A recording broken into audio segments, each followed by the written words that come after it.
We got breaking news coming out of Rhode Island. Chief Judge McConnell, after a hearing today, has ordered the Trump administration to make $8 billion full SNAP anti-hunger payments to the most disadvantaged Americans by Friday or else.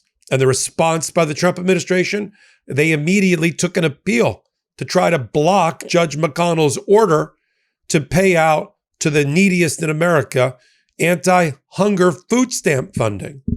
I think Democracy Forward's Skye Perryman, who led the charge at her organization, along with public interest groups and church groups in this Rhode Island federal case, she put it well. And I'm going to have her later today on Legal AF for an interview. But she said coming out of the courtroom and about the court that no one should have to force the president to care for his citizens, but that they will do whatever is necessary to protect people and communities.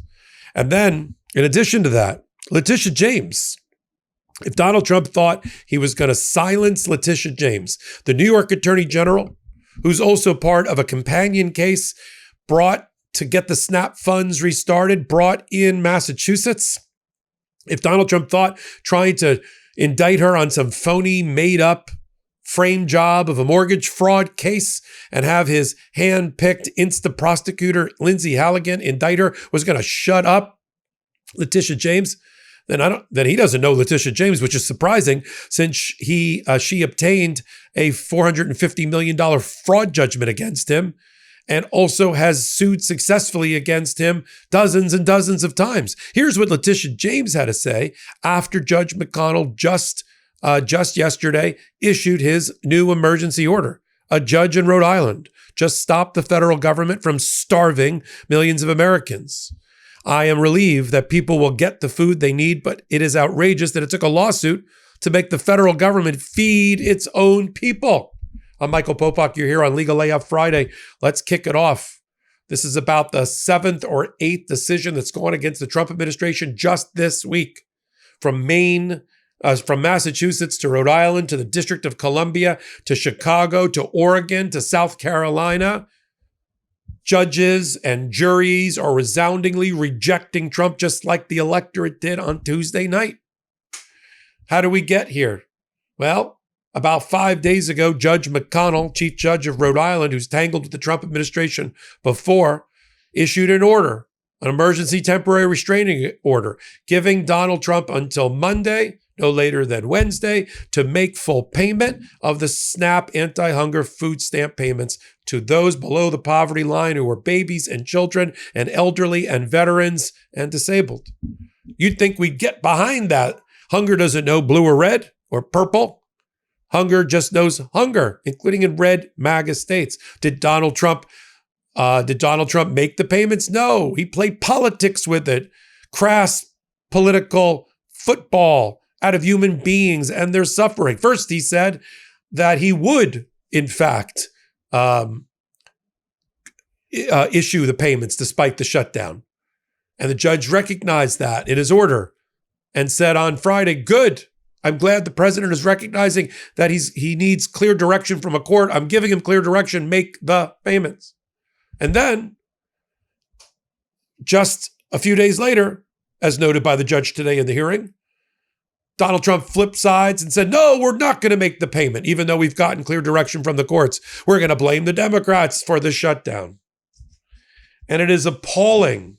It is appalling, as the lawyer for Democracy Forward said, that Donald Trump is using as leverage people's hunger to gain partisan political advantage. And do you think the Department of Justice lawyers there representing the Treasury Secretary and the United States Department of Agriculture representative, do you think he was chastened? Do you think he was contrite? No, he was defiant, almost yelling at the judge, according to court reporters, pushing back and saying, it's not our fault. Congress hasn't funded. The judge says, you have the funds. You've got $4.65 billion that you say is left over. They filed an affidavit from a guy named Mr. Penn, the undersecretary of the Agriculture Department, who said there's at least $4.65 billion. He also identified where he could get the rest to get it up and top it up to $8 billion, but he said he didn't want to. including Section 32 funds, which come from customs receipts. He just doesn't want to top it up. So they ran in on Monday, Democracy Forward, with a second emergency injunction, all up on Legal AF Substack, and said to the judge, they're in violation of the order already. Plus, look what Donald Trump did. He said he's not making the payments, even though you said he should. And the judge says, let's get a hearing together on Thursday in the afternoon at 3:00, and everybody can brief it. He held that hearing. And right before the hearing, the Department of Treasury issued a correction because they screwed it up, because they don't care. There's this callous indifference about human life and suffering. Oh, we got the chart wrong about the payments, Your Honor. Sorry. Oops, here's a replacement. Like they're talking about some low level, oh, the mail's a day late, We're talking about people's lives here. The judge isn't having it. And so the judge said, this should not be happening in America. He believes that the SNAP payments are being withheld for political reasons.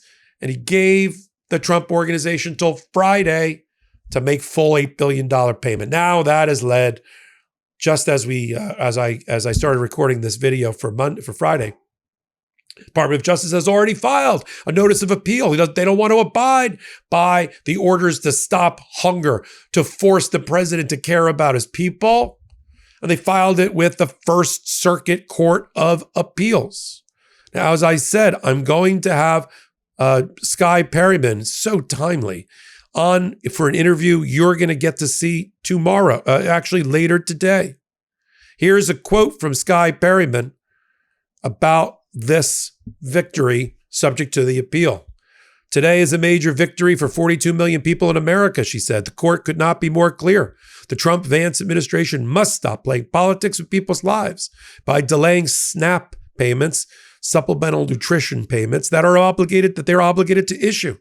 This immoral and unlawful decision by the administration has shamefully delayed SNAP payments, taking food off the table of hungry families. We shouldn't have to force the president to care for his citizens, but we will do whatever is necessary. We're honored to represent our brave clients and to have secured this major victory for those who deserve better than what this administration has done to them. We agree with Skye. We'll ask her more about it later today during my interview with her.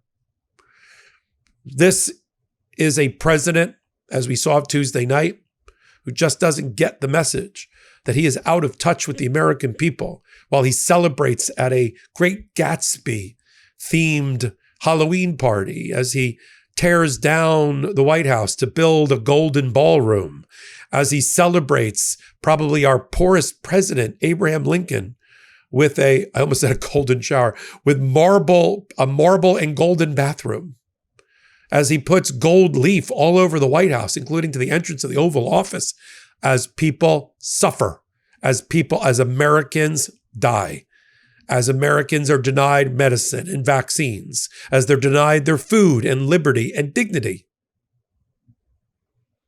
That is a powerful split screen for America. No wonder they think he's out of touch. No wonder they think, what is he talking about when he says the economy is working for them? Around their kitchen table, around our kitchen table, around our checkbook and pocketbooks, nothing could be further from the truth. Food is up 3 to 5%. Beef is up 14%. Coffee's up 19%. You can't make ends meet with Trumponomics. And all he wants to do is defend his indefensible tariff program that's a further tax on the poor. Judge McConnell and other judges have had enough. Just this week, and we're only on Friday, we've had 2 orders out of Rhode Island from Judge McConnell to stop the Trump administration cutting off funding to people in need, one for infrastructure and now for food stamps. We got an order coming out of Judge Curry in South Carolina, demanding to get to the bottom of the grand jury proceedings that Donald Trump's Lindsey Halligan prosecutor has used to go after his political enemies. A federal magistrate judge in Eastern District of Virginia has told the DOJ that they should be embarrassed for having prosecuted first and investigated second against James Comey. A judge in Oregon, Judge Immergut, has issued a preliminary injunction and soon to be a permanent injunction to keep the National Guard off the streets of Oregon. Judge Ellis, again, this is this week. Judge Ellis in Chicago has issued a preliminary injunction to stop the clergy, First Amendment protesters, veterans, and members of the media from being hit in the face with pepper ball and tear gas, and the city to stop being under attack by federal officers.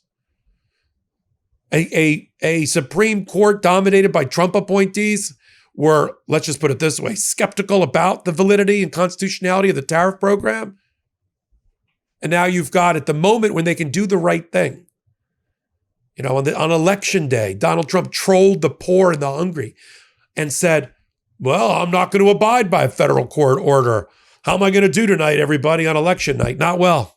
Not well. I think we all had that image now as we turn into the holiday season with people who won't have enough to eat at Thanksgiving, of Donald Trump as Ebenezer Scrooge stealing Tiny Tim's turkey. I'll continue to follow it all right here. The appeal, whether there's going to be an emergency stay. I'll tell you straight, Judge McConnell is not going to stay his order. And they're going to have to fight it out at the First Circuit. I don't think the First Circuit's going to stay the order. And then they can go run to the United States Supreme Court. Now, there's some mixed case law there, just to prepare you, in the Supreme Court about funding cuts. But this is different. This isn't about trying to cut funding. This is Donald Trump not funding that something the Congress has said is of utmost importance to stop people from dying and stop questioning whether there's fraud in a federal program as a justification to make these people a political hostage. I'll continue to follow it. Hit the free subscribe button here on Legal AF. Slide over to Legal AF Substack. As soon as I get the McConnell order, I will post it on Legal AF Substack and do a live to update you. So until my next report, I'm Michael Popok. Can't get your fill of Legal AF? Me neither. That's why we formed the Legal AF Substack.